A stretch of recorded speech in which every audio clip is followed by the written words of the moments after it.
¿Qué tal? ¿Cómo están? Dormidos, por esa respuesta fácil, dormidos. ¿Cómo están? Qué bueno que están bien. Yo también estoy muy bien, muy contento porque me tocó mi aparición, o sea, mi entrega en esta serie que ha sido de verdad increíble. Yo no sé si te conozco o no, pero soy cristiano desde niño y he hecho iglesia desde niño con mis papás y ya después de joven y todo eso.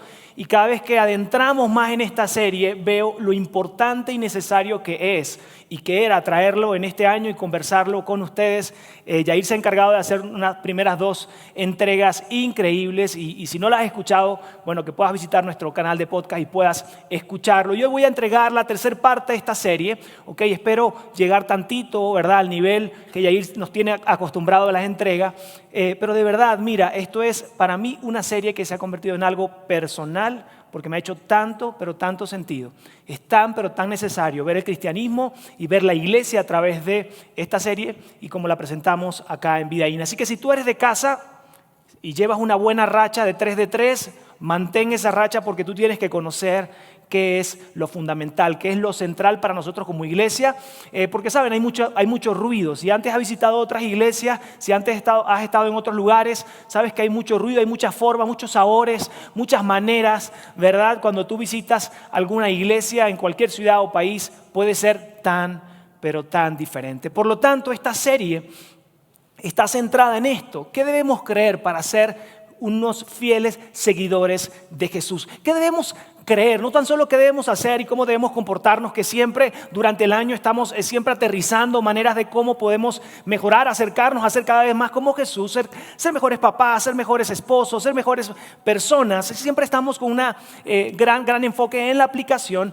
Este no es la excepción, sino que nos estamos deteniendo a pensar y replantearnos y a traer claridad acerca de qué debemos creer. Frente a todo lo que tú traes, yo traigo las diferentes denominaciones, formas, maneras en las que tú conociste de Jesús o no. Probablemente es tu primera vez acá y es muy buen momento para estar con nosotros, porque entonces el mensaje de hoy va a traerte claridad de una de las cosas, de varias cosas desde el punto de vista de la lista fundamental que hemos creado, al menos una de ellas, y vas a poder sentirte cómodo probablemente y seguir viniendo. Nos encantaría y puedas de hecho invitar a alguien más de aquí en adelante.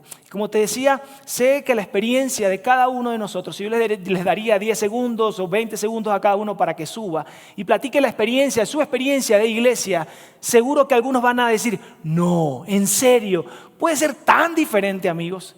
Desde la música hasta el tiempo de la duración del mensaje, hasta la manera de acercarnos o no.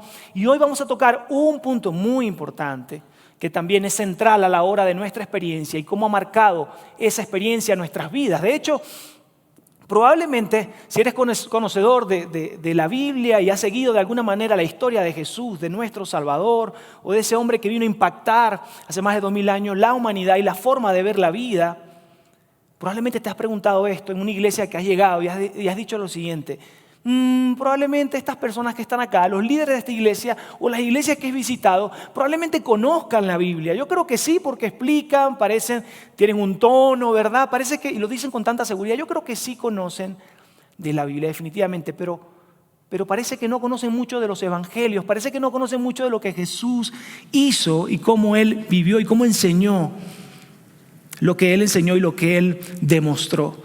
Probablemente tú has estado ahí y has dicho, oye, esta iglesia, la iglesia a la que he sido parte o fui parte por años, se parece tan poco a lo que Jesús modeló y enseñó y dejó como su movimiento hace tanto tiempo. Así que la pregunta que nos hemos hecho es, ¿qué es fundamental? ¿Qué es central?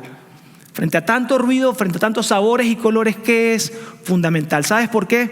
Porque cuando la cultura y lo periférico es considerado esencial, amigos, el cristianismo termina volviéndose insostenible. Y tú sabes, si tienes alguna historia de iglesia, tú lo sabes. Yo que estuve desde niño, joven, adolescente, decía, es difícil, es cuesta arriba. Es aburrido, probablemente da miedo. Entre más conozco, da miedo. Quiero dar pasos atrás. Para nada se convierte en algo irresistible, sino algo que te resistes a ser parte. Y queda tan, pero tan lejos de lo que realmente es el cristianismo, que fue definido hace muchos años con esa palabra, el evangelio, las buenas nuevas. Está tan lejos de eso y por eso nuestro rol y como iglesia, y qué bueno que estás aquí, eres parte de lo que estamos haciendo juntos. Por eso es tan importante una iglesia diferente en nuestra ciudad, amigos. Necesitamos devolver ese significado y esa representación de la iglesia por tus hijos, por ti, por la siguiente generación, por tu vecino, por tu nieto. Es tan pero tan necesario presentar una iglesia irresistible porque, amigos, Jesús fue y es irresistible y la gente necesita conocerlo. Por eso es tan importante hoy hacernos una lista fundamental y decir qué debemos creer y cómo debemos ponernos de acuerdo de alguna manera en esas creencias fundamentales o centrales. Y ahí nos entregó el primer mensaje y nos hablaba de una verdad, ese primer fundamento que de ahí nacen todos los demás, y lo vas a ver en pantalla. Dijo: Jesús es el Hijo de Dios y es nuestro Rey. Jesús es el Hijo de Dios y es nuestro Rey. Si tú eres un seguidor de Jesús o quieres ser un seguidor de Jesús, debes abrazar este primer fundamento. Repito, tienes que escuchar todo el mensaje, no voy a dar un gran resumen alrededor de esto. Y él decía, Él es Dios en persona. Él vino a mostrarse al mundo siendo Dios en persona, siendo 100% humano, pero también siendo Dios, y hizo una gran representación de lo que es tu Padre Celestial y mi Padre Celestial. Ese gran amor y misericordia que Él tiene para ti y para mí. El segundo fundamento que Jair nos entregó el domingo pasado fue: Jesús vino a ilustrar y demostrar cómo es Dios. Él vino a revelarnos el corazón del Padre Celestial. Por eso es tan importante, y voy a dar algunos ejemplos a la medida que vamos avanzando, pero es tan importante y a la vez tan sencillo explicarle. En mi caso tengo una hija de 10, un niño de 14, y obviamente desde niño hasta la actualidad es mucho más fácil llegar a explicar qué es un seguidor de Jesús a través de la historia de Jesús. Es tan importante y tan fácil poder enfocarme en la historia, en las parábolas, en las historias que Jesús utilizó, en el paralelismo que Él utilizó cuando intentó enseñar cómo pensaba y cómo amaba el Padre Celestial a la gente que estuvo a su alrededor. Es tan sencillo a un niño y para nosotros entender y abrazar esto. Y esa fue la misión de Jesús. Jesús vino a ilustrar y demostrar el carácter de Dios, el corazón de ese Padre Celestial. Y hoy vamos a ver la tercera parte. Tiene todo que ver con esto. Un fiel seguidor de Jesús necesita y tiene que reconocer y abrazar la definición de pecado que Jesús enseña. Un fiel seguidor de Jesús debe reconocer y abrazar la definición de Jesús sobre el pecado. Quizás te has hecho esta pregunta, quizás sí, quizás no. Te has hecho la siguiente pregunta: ¿qué hace que un pecado sea pecado? ¿Qué hace que un pecado sea pecado? ¿Te has hecho esa pregunta? Yo no, hasta hace poco. ¿Okay? ¿Cómo está compuesto el pecado? ¿Dónde nace? ¿Qué hace? ¿Qué tiene esa particularidad para poder mencionar pecado? Y si tú y yo buscamos en internet, vas a buscar como la transgresión, la violación a preceptos religiosos, lo que Jesús o Dios estableció, mencionó por muchos años. Violar cualquier precepto, cualquier instrucción de ellas es conocida como pecado. Si tú no eres seguidor de Jesús, tú dices: ¿a poco esta gente se hace estas preguntas? ¿Verdad? Yo nunca me la haría. ¿Qué onda con estas personas? ¿Y sabes por qué? Porque muy comúnmente durante nuestro día a día es una palabra que no usamos. Pecado es una palabra que tú y yo no usamos. Probablemente tenías semanas o meses que no escuchabas, salvo ahora que viniste a la iglesia, porque no es una palabra que utilizamos. No sé si creciste en un contexto de iglesia como yo. Cuando era niño, mi mamá me decía: ay, mijo, vas a ver lo que te va a pasar. Dios te va a castigar. Eso es pecado. Y yo, y claro, decía: eso es pecado, y tronaba, ¿verdad? Y caía un rayo y se ponía el cielo oscuro. Entonces, oh, sí, mamá, es pecado y Dios te va a castigar, ¿verdad? Y yo, qué miedo, ¿no? Y así fue.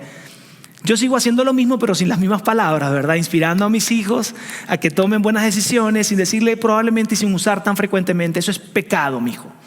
Y hoy vamos a hablar mucho acerca de eso. Pero no es una palabra que regularmente escuchamos. ¿Alguien lo ha parado un fiscal de tránsito? Sean honestos, levanten la mano. ¿Sí te ha parado o no? Muy bien, muy bien. No digan por qué, solo Claro que a mí me ha parado, ¿verdad? Y si un fiscal de tránsito te detiene, bien sea porque te pasaste una luz, porque estabas haciendo zigzag o porque tenías el teléfono en la mano, que nadie hace eso hoy en día. Todos somos, ¿verdad? Somos buenos al conducir y cumplimos todas las normas. Cuando nos para ese fiscal de tránsito nos dice, oye, has pecado. Ciudadano ha pecado, ¿no, verdad?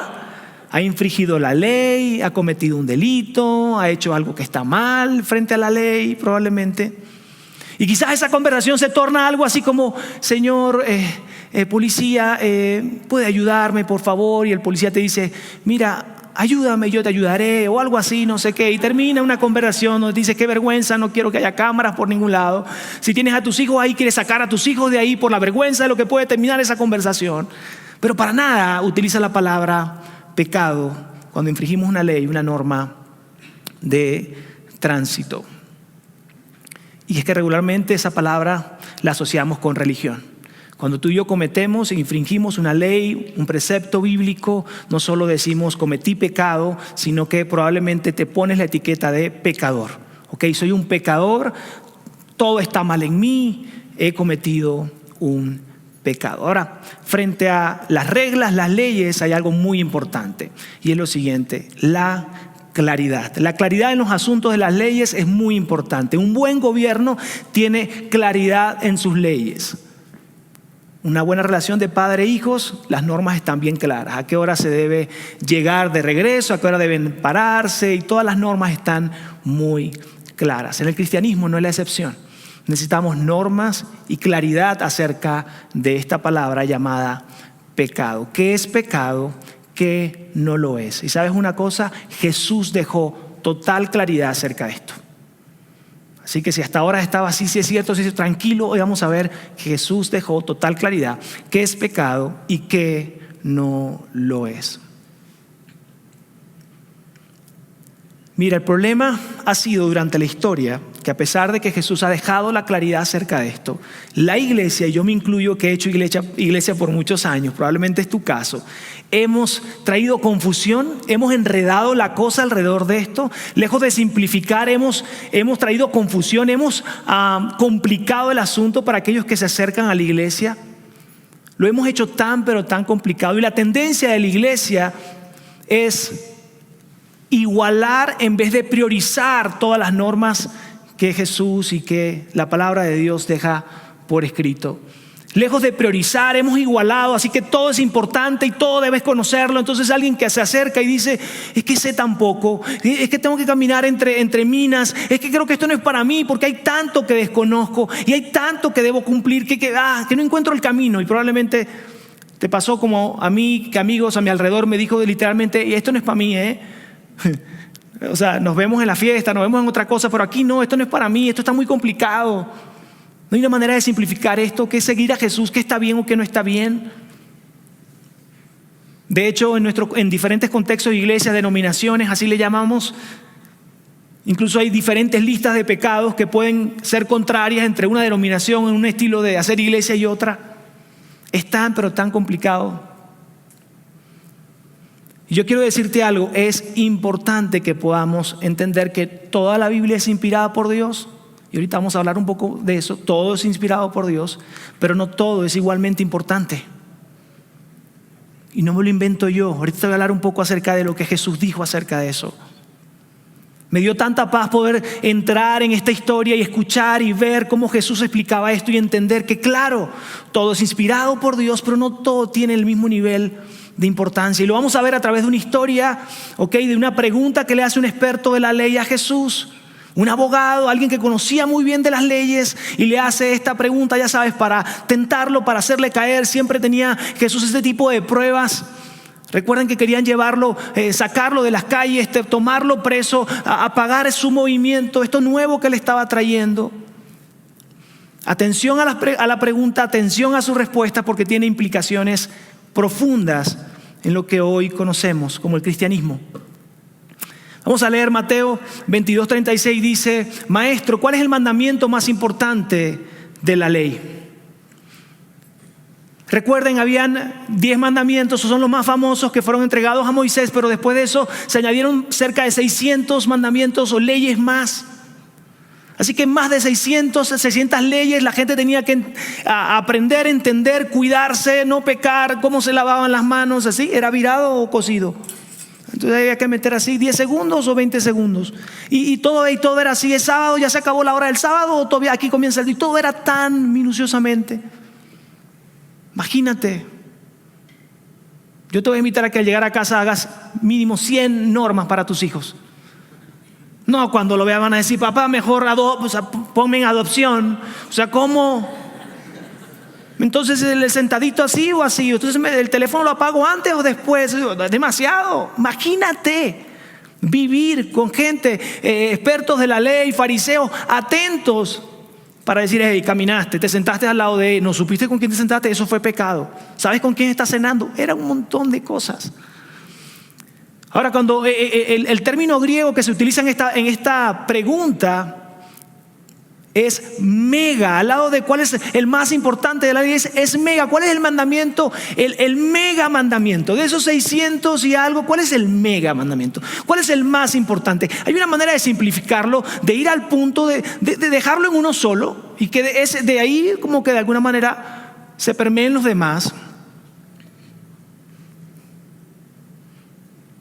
Y Jesús no se detuvo, probablemente como lo hizo muchas veces, cuando le hacían una pregunta terminaba con otra pregunta o terminaba con una historia para que la persona la interpretara y luego dijera qué entendía acerca de eso y así obtener la respuesta. Jesús quiso responder esa pregunta.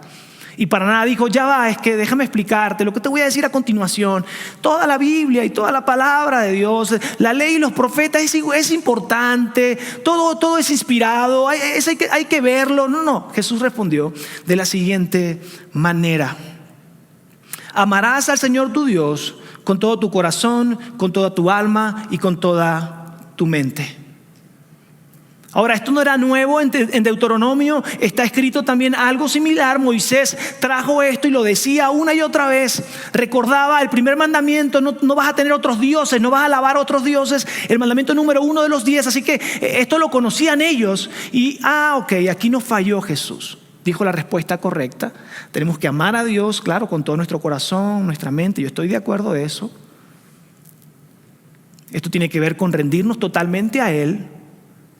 ¿Verdad? Nuestras intenciones, nuestras emociones, nuestras motivaciones, nuestros sueños estén conectados con su corazón, que nada de lo que haga pueda herir su corazón, que mi relación con Él sea lo más importante. Todos estamos en el mismo tema, todos estamos bien y Él despertó, ok, está bien. Le dio, la sacó de jonrón, o sea, la respuesta fue la correcta. Por esto no podemos hacer nada. Pero Jesús no se queda ahí. No se queda ahí porque continúa diciendo, el segundo se parece a este. Y para el experto de la ley, este abogado es, ya va, yo te pregunté por una, yo no te dije si habían 2, 3, 4, te dije una, ¿a dónde vas? Y Jesús dice, el segundo se parece a este. Y yo quiero que antes que lo leamos, probablemente ya lo conoces, puedas entender el contexto. Jesús lo estuvo enseñando Yair en los mensajes anteriores. Cada cosa que Jesús dijo y la forma como Él expresó, la manera como Él hizo justicia, intervino, se demostró de alguna manera, reaccionó, fue para reflejar el corazón del Padre. Lo que te voy a leer a continuación es, yo tengo que decir algo más. Hay un segundo mandamiento, hay un segundo que ocupa un lugar especial en el corazón de nuestro Padre Celestial. Yo quiero hacérselos saber. El segundo se parece a este. Y antes de pasar allí y ponerlo, ¿verdad? Él estaba diciendo, mira, el segundo es la evidencia de que estamos cumpliendo con el primer mandamiento. El segundo es la manera de comprobar que el primer mandamiento que ya ustedes conocen por muchos años, tener una buena relación con Dios, necesitamos check. Lo que te voy a decir a continuación es la manera de validar y de comprobar que el primero se está cumpliendo. Porque sabes, tú y yo, híjole, sabes esto más que nada. Probablemente, ojalá que no tengas tantas historias negativas que contar, pero probablemente tuviste una vecina, un amigo, alguien cercano que te decía, yo voy todos los domingos a la iglesia, y tú decías, dime qué iglesia es para no ir, porque eres una persona horrible. ¿Te ha pasado eso? Es terrible interactuar contigo. Dime dónde es para no ir. ¿Qué hacen ahí? Pero ella bien o él, ¿verdad? Con su Biblia bajo el brazo. En aquellos tiempos, ya no, el teléfono ahora, ¿verdad?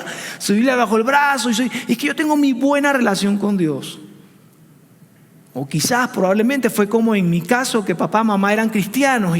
Y bueno, no es mi caso que no fue un buen reflejo, pero quiero decir que tú decías, mamá, ¿me caes tan bien cuando estamos en la iglesia?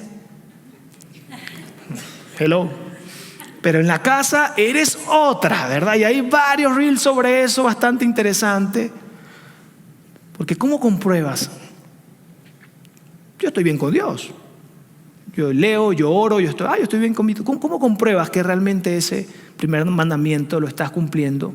Y esta era la forma que Jesús lo presentaba. El segundo es la evidencia que el primero se está cumpliendo. Y continúa así, vamos a leerlo ahora sí. Ama a tu prójimo como a ti mismo. Ama a tu prójimo como a ti mismo. Ahora todo tiene sentido. Ama a tu prójimo como a ti mismo. Y lo que viene a continuación vino a derribar el statu quo, la tranquilidad. Vino a darle de frente y en la cabeza a los conocedores de la ley, aquellos que estaban persiguiendo de hecho que crearon muchos de esos durante años, y derivaciones, y había una ley oral, además de más de 600 leyes, habían también leyes orales que eran como la derivación de ciertas leyes. Era algo que no se acababa, amigos.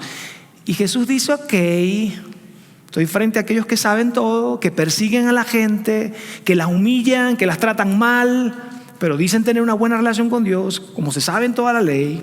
Mira lo que dice a continuación: los demás mandamientos y demandas de los profetas se resumen en estos dos mandamientos que he mencionado. El que los cumpla, estará cumpliendo todos los demás. En otra versión mucha más corta dice, de esto depende toda la ley y los profetas. Quiere decir, lo que ustedes conocen, lo que ustedes defienden, eso que andan siempre juzgando y señalando y persiguiendo a la gente, depende de esto nuevo que acabo de explicarle. Y se vería algo como esto en sus mentes y en ese contexto. Ama a Dios, ama a tu prójimo. Se ve de esta manera. Toda la ley y todo lo que escribieron los profetas y enseñaron, y todo lo que Dios dio antes de que Jesús llegara, depende de esto. Ahora, ¿a poco no? Si vienes por primera vez, segunda vez, ¿a poco no está papita? Fui a la iglesia y me dijeron que amar a Dios y amar al prójimo estaba hecho. Digo, no es fácil, pero está claro, está sencillo. Ahora entendí, yo pensé que era súper complicado, había que saberse las canciones, había que hacer tal cosa, había que moverse de lado.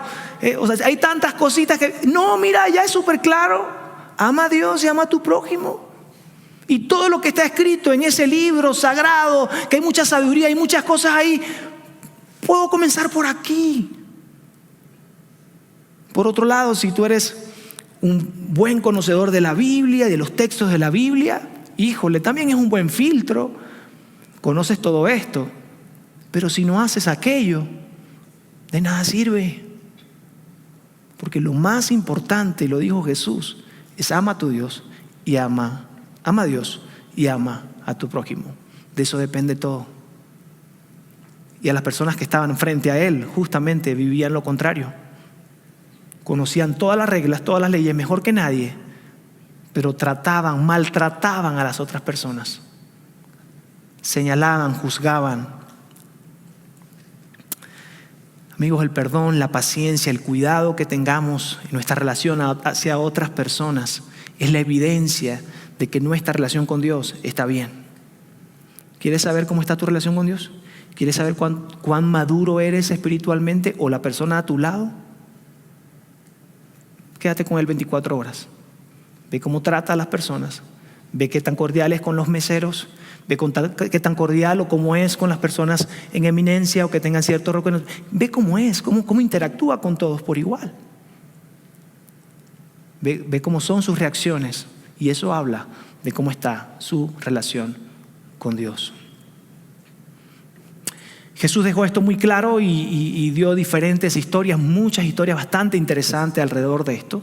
Yo quiero leerte una que escribió Marcos. Marcos fue alguien que caminó al lado de Pedro, y Pedro fue alguien que caminó al lado de Jesús y le dio toda la información a Marcos para poder escribir uno de los 4 libros biográficos y él escribir acerca de cómo Jesús enseñó, caminó, reaccionó. Quiero que leamos esto en Marcos 2:23. Esa historia dice: y aconteció que un día de reposo Jesús pasaba por los sembrados, y sus discípulos, mientras se abrían paso, comenzaron a arrancar espigas. Ya sabes, era un panorama como este. Por aquí hay una fotito, ¿no? O sea, eran caminos largos de un día, 2 días, y estaban caminando por allí y quizás se veía así. Podemos poner la foto. Muy bien, y de repente había algún antojo, ¿verdad? Como cuando tú pasas por la cocina y ves un pan mal parado o picado a la mitad, un trozo de queso que parece que sobró en la nevera y te lo comes. Entonces ellos venían caminando y venían comiendo ahí. De hecho, la ley establecía que eso no era pecado, no estaba mal si tú agarrabas una semillita y te la comías.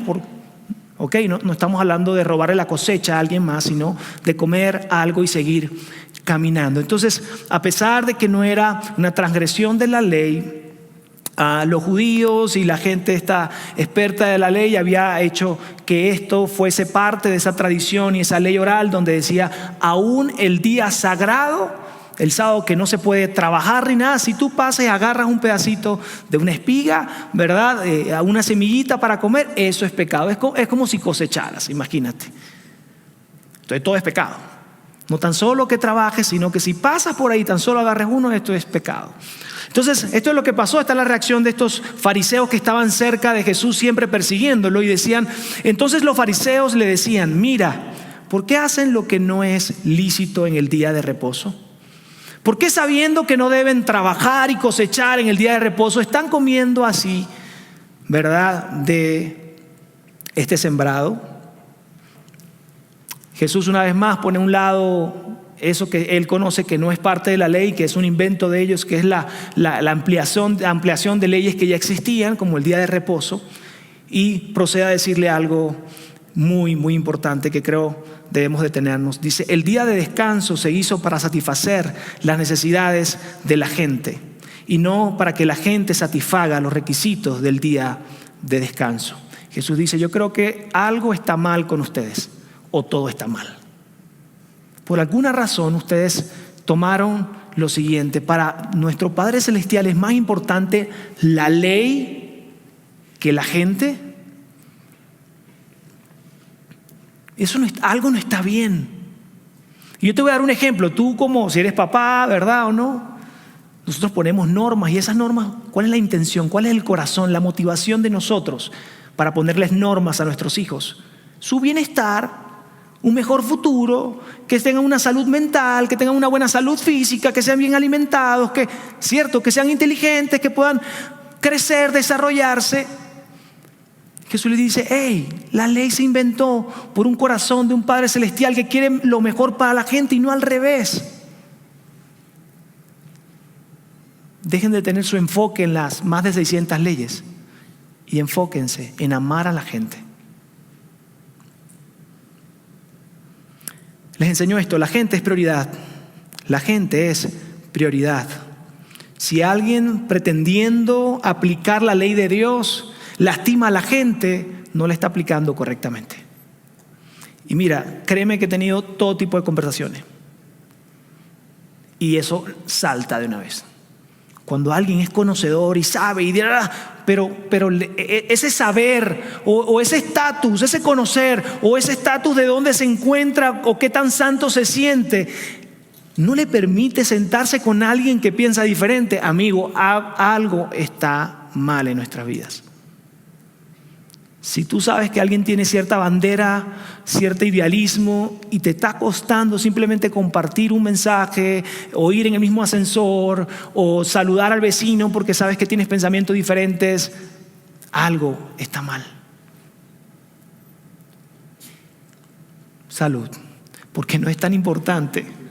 No es tan importante que no esté cumpliendo una ley o que no sea un seguidor de Jesús por encima del valor que él tiene, porque también es un hijo de Dios por el cual Jesús murió en la cruz. Algo está mal.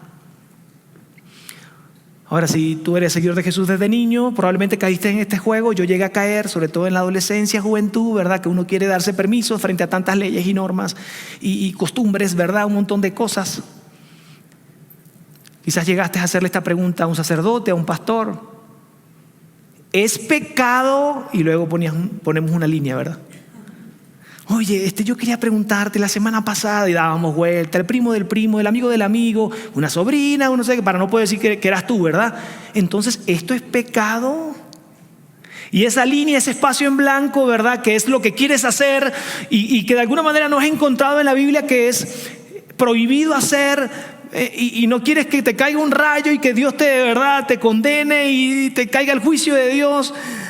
Tú dices, ¿y entonces es pecado o no? Nada más respóndeme.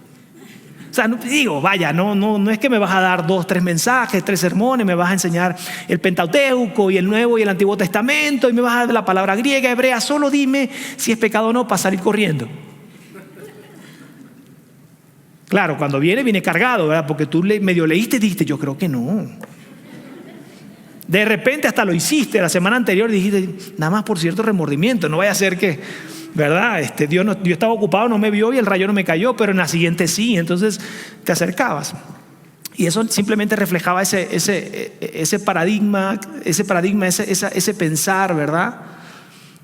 Que dice, si la Biblia no lo condena, entonces Dios lo aprueba.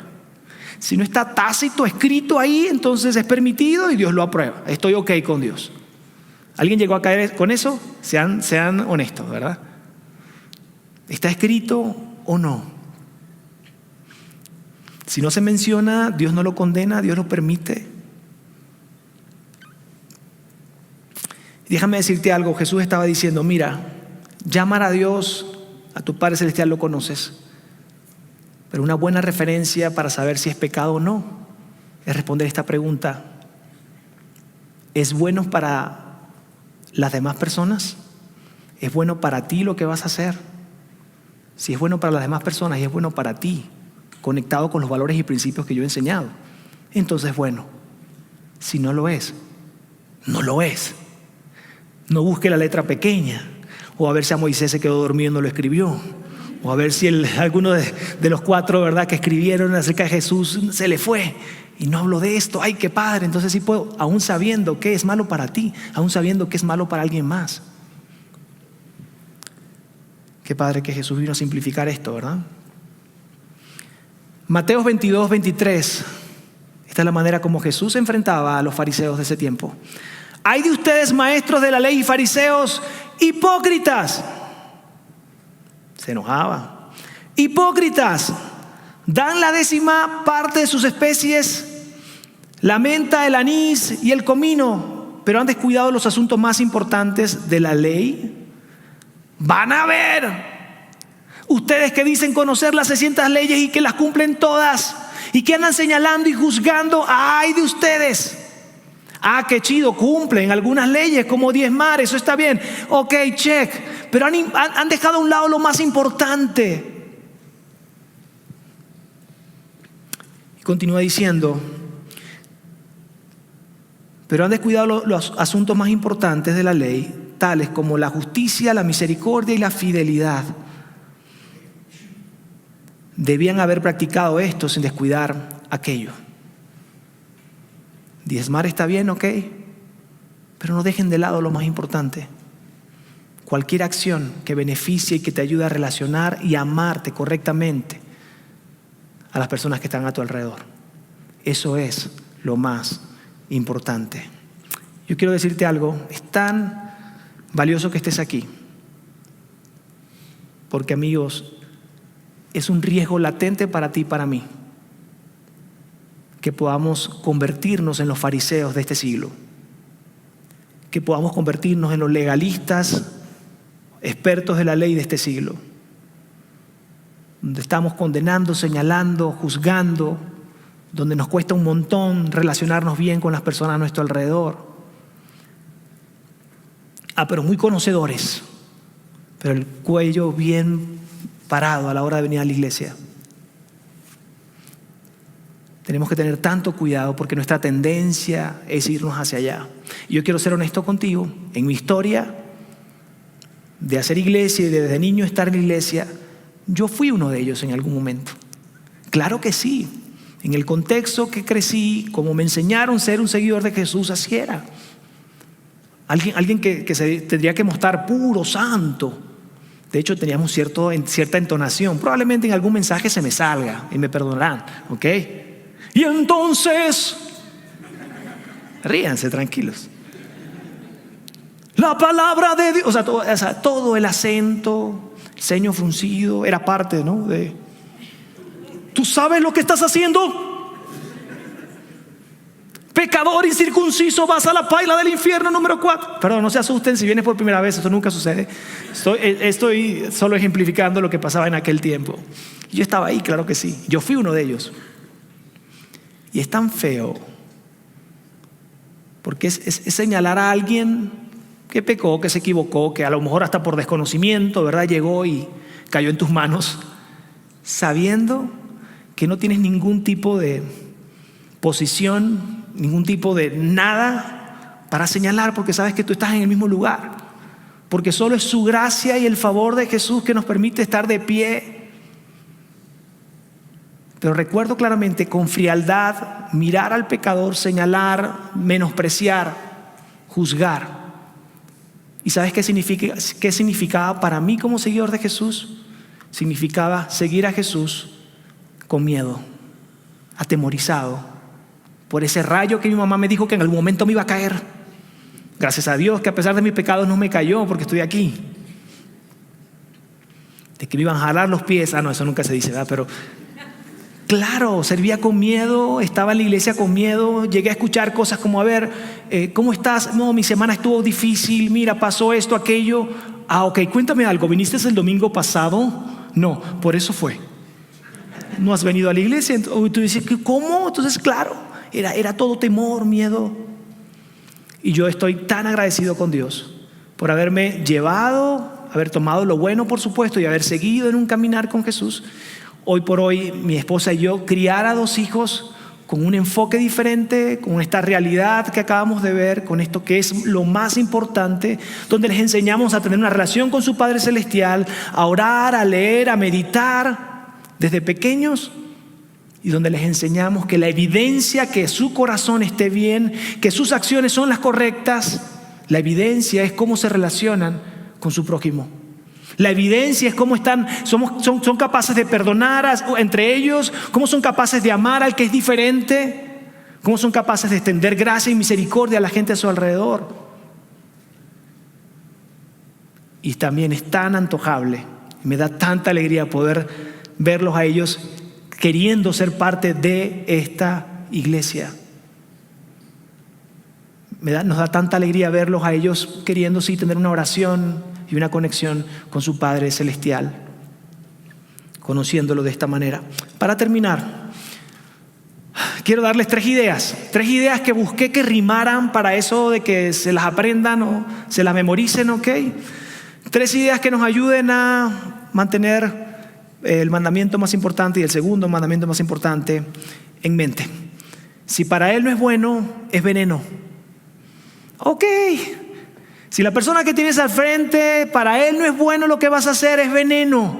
Mira, pero es legal, está ahí, sabes, yo lo hago, pero no es delito, pero igual le va a ir mal. Mira, es pecado. Si para él no es bueno, es veneno, es pecado, no está bien. Si a ella no le va a ayudar, la va a perjudicar.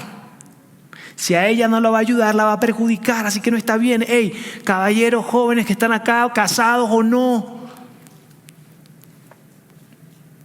Bueno, Ulises, es que mira, mi otra novia, es que la cultura, es que no sé qué. No, mi hijo, no. La va a dañar, no está bien, es pecado, punto. Si no es bueno para ti, aléjate de allí. Oye, bueno, mira, pero ¿qué tantito? No, tantito, a ver, no, aquí un poquito más, no pasa nada, creo que no. Si no es bueno para ti, aléjate de allí. Es pecado. No juegues con eso. Dios te ama, Dios quiere lo mejor para ti, para tu salud mental, para tu vida, para tu cuerpo, para tu reputación. Él quiere que seas un seguidor de Jesús, un fiel seguidor de Jesús, que inspires a otros a seguirle a Él. No está bien, es pecado, punto. Quizás te has preguntado por qué Dios está contra el pecado. Mira, Dios está contra el pecado porque Él está a favor tuyo.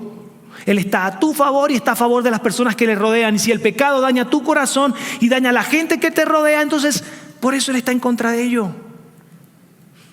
¿Y sabes por qué? Él sabe algo que tú y yo sabemos. Si tienes más de 12 años y estás acá, Él sabe algo que tú y yo sabemos por experiencia propia. Cada pecado trae una consecuencia. Todos los pecados tienen consecuencias y luego cargar con eso es un asunto. Recoger, decimos en Venezuela, recoger los platos rotos es un asunto, ¿verdad? Restaurar la relación es un asunto. Volver a las situaciones que tenías antes es un asunto, porque ya metiste la pata, porque hay consecuencias. Y ya, para ir cerrando, quiero pedirles a los músicos que pasen adelante, mientras que yo les presento cómo titulamos este mensaje, cómo titulamos la tercera verdad de la lista fundamental. La tercera verdad de la lista fundamental, y con esto estamos cerrando, la definimos así: Jesús definió el pecado como todo lo que te hace daño a ti y a otros. Jesús definió el pecado como todo lo que te hace daño a ti y a otros. Quiero hacerte una pregunta para cerrar. ¿Te estás haciendo daño a ti? ¿Estás haciendo daño a otros? Si quieres no le menciones, no le llames pecado, pero le estás haciendo daño a alguien, te estás haciendo daño a ti mismo. Quiero decirte algo, esta invitación que Jesús nos hace a abandonar tu pecado, abandonar mi pecado, abandonar esa acción, esa omisión, ese hábito, ese algo, esa relación, ese algo en tu corazón que te está dañando a otros. Él nos invita a abandonar ese pecado, a detenerlo. ¿Sabes por qué? Porque Él quiere lo mejor para ti y para mí. Porque las personas que más te aman y te rodean van a ser heridas. Porque cada vez que cometemos pecados rompemos algo dentro de nosotros y rompemos otros corazones. Abandona tu pecado. Y esto forma parte de la invitación para ser un seguidor de Jesús. Quienes seguimos a Jesús decidimos y debemos decidir constantemente abandonar nuestro pecado. Yo te voy a hacer una invitación, mira, algo vergonzosa e humillante, pero yo voy primero, ¿ok? Así que tú no te preocupes. Algo vergonzoso, un tanto humillante, nunca lo hemos hecho en Vidaín, pero creo que el no hacerlo es un error. Yo quiero hacerte una invitación, no vayan a participar todavía hasta platicarlo, y la invitación es la siguiente: sí, a mí me gustaría en un minuto invitar a poner de pie a aquellas personas que dicen, ¿sabes qué? Yo reconozco y yo quiero abandonar un pecado. Una acción, un pensamiento, un hábito, algo que me está dañando a mi familia, me estoy acercando al fuego y me voy a quemar, y con ello mi familia, mi economía, mi salud.